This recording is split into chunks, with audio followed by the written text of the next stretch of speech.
ECDL Advanced, Excel, Lesson 18, Cell Comments. A comment is a piece of text that is attached to a cell.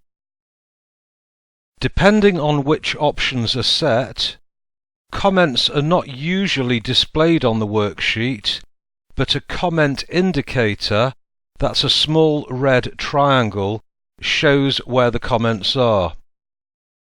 They can be easily viewed by moving the mouse pointer over the relevant cell.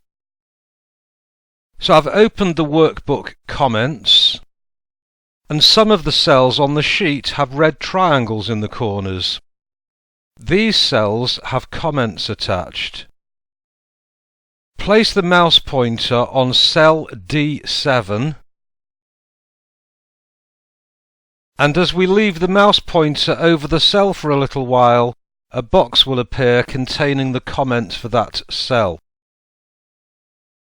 As an aside, if the comment indicator cannot be seen, click the File tab, then select Options, and in the Advanced section, under Display,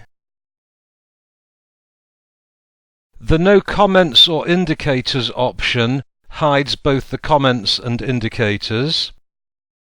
Comments and Indicators option displays both.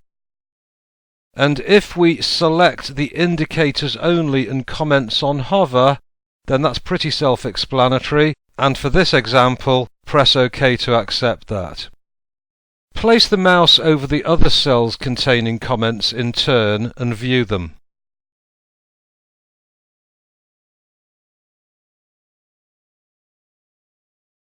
Okay, that's it for this lesson. Leave the workbook Comments open for the next lesson when we'll be discussing displaying comments. Okay, looking forward to seeing you then.